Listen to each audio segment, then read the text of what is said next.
Well, thank you so much for the opportunity to be here at the job show and to just talk a little bit about working from my perspective and working in the United States specifically. My name is Dr. Carla Cooke. I am a licensed psychologist. I work with people who have encountered different traumas in their life and work to change how they experience life and living. I am also an author. My book is called On Being Well, Foundations of Positive Emotional Health. And I am the visionary of the Healed People Heal People movement. And in this movement, we create healing spaces for mature women to nurture emotional wellness and wholeness within. And so with that said, thank you so much for the invitation. So trauma are life experiences that we encounter that shatter us, that change us. They change the way we see ourselves. It changes the way we think about ourselves, as well as other people and the world. Sometimes there's a feeling of not feeling safe in the world. And traumas come from many things. It comes from our experiences. Very often it starts in our homes because we just don't have perfect parents in family situations. So very often, even within the family, if there are experiences where children are not seen, they're not heard, or times when families separate, where there's a divorce, that becomes what's called like an emotional injury. Then there are experiences that happen outside of the home that create traumas for children. If we think about bullying, that's something that really can change a child's perspective and how they really think about life. There may be unfortunate things like fires or robberies or sexual assaults, and that happen throughout the lifespan. So when an individual experiences a trauma, it's something that becomes an emotionally very difficult experience. And very often what happens is trauma gets locked inside of the body. It changes the landscape of our internal life. And so with psychotherapy, with counseling, therapy, we're able to use different strategies and different techniques to help transform that, to help shift that, to help us come back into ourselves and have this right perspective of who we are.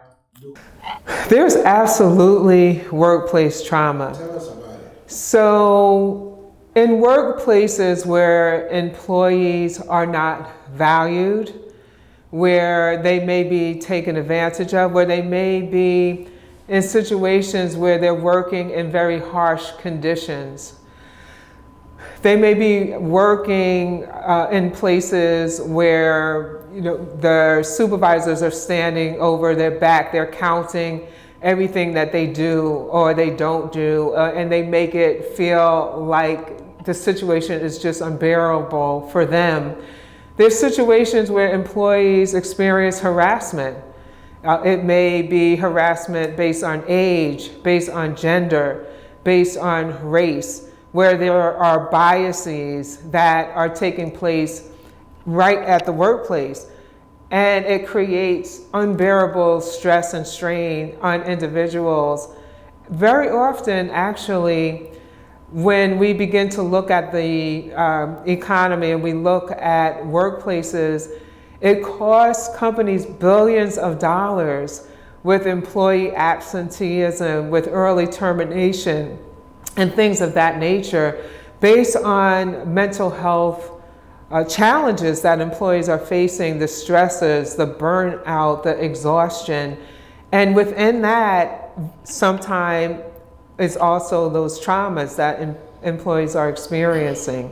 Okay. Well, any place there are people, trauma can exist. And it doesn't have any perspective of position or person. Just because you're the CEO, it doesn't mean you don't experience trauma. or you don't bring trauma into the workplace with you and become a source of that begins to feed on individuals and people.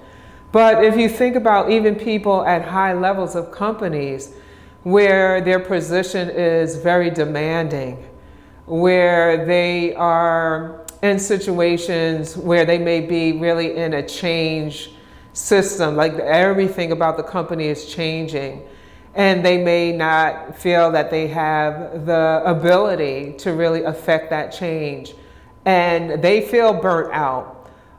It can create a trauma. Now, with that said, I want to be clear that every traumatic situation does not necessarily cause traumatic symptoms.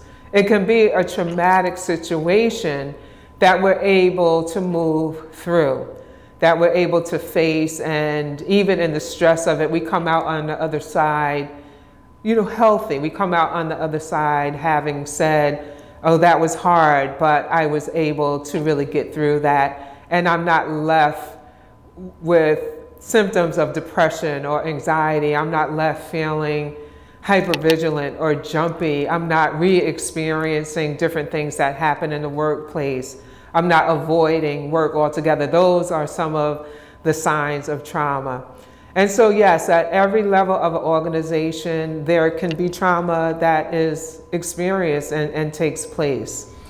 So I want to talk about this in terms of the different levels of emotion that people will experience that are looking for jobs, because it begins with the stress. And even before we get to trauma, the stress that people are enduring based on looking for jobs and either being unemployed or being underemployed.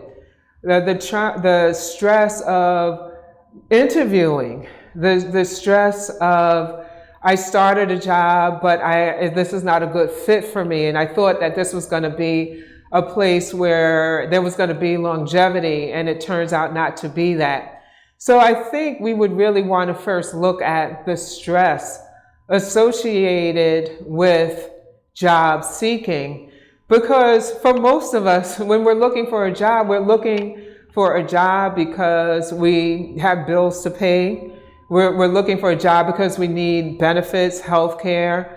We may want 401ks and things of that nature. We're looking for a job so that we can have our own personal stability. We definitely are living in a time where everything is going up. Everything is more expensive.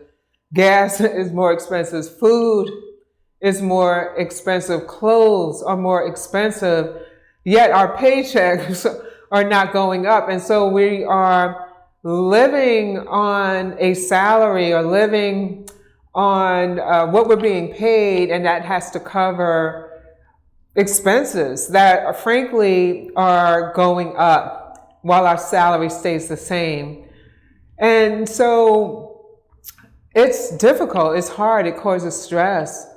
I know that there has been a push for the minimum wage to go up to $15, but again, that is in certain states, and I believe you would have to just fact check this, but in different states, in different states, that minimum wage, it may be different.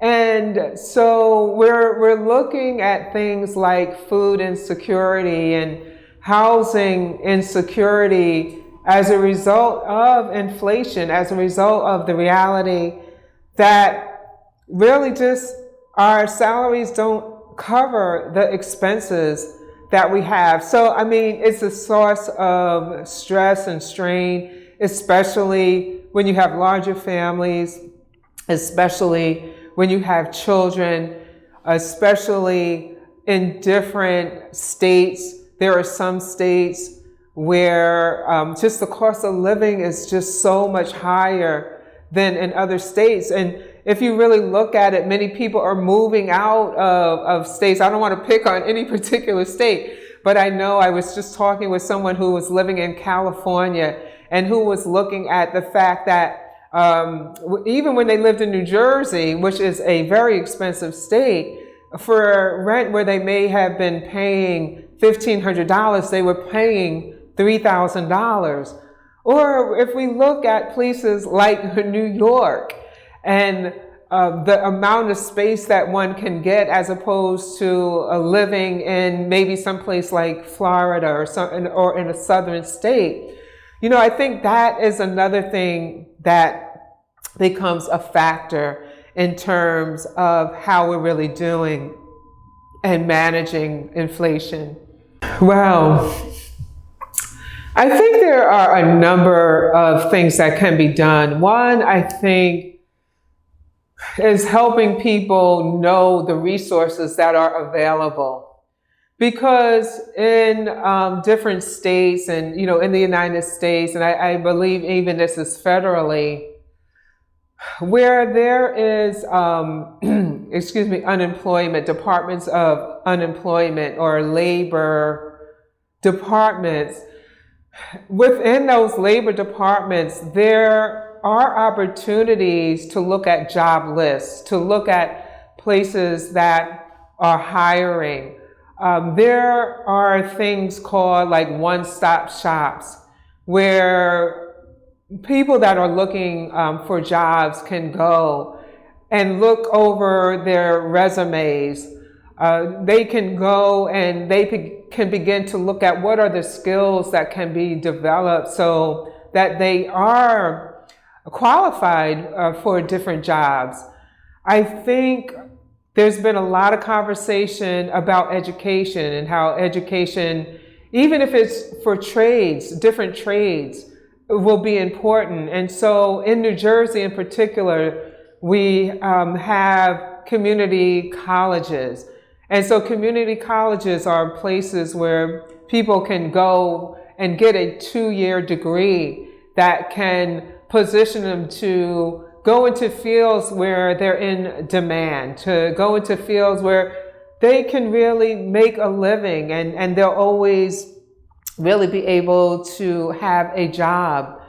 So I think based on the question, really looking at what are the available resources that are there, excuse me, through like one-stop centers, through resume writing, through looking online, through forums like this, like the Job Show, where there are individuals who are getting information out about jobs that are available, and they look at the different credentials that are needed for that. I think that's important. I think we've moved from looking at the newspaper, just looking online, to looking digitally. That companies, yes, we want to go on websites, absolutely.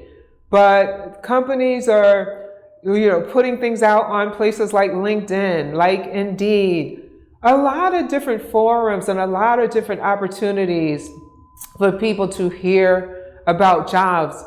But I do think it is about having the skill, having the background. And I think the one other thing that I will talk about as I'm thinking about this, that sometimes it's important to do things like internships, to intern with people as an open door so that you can gain the experience that you will then be paid for or paid at high levels for.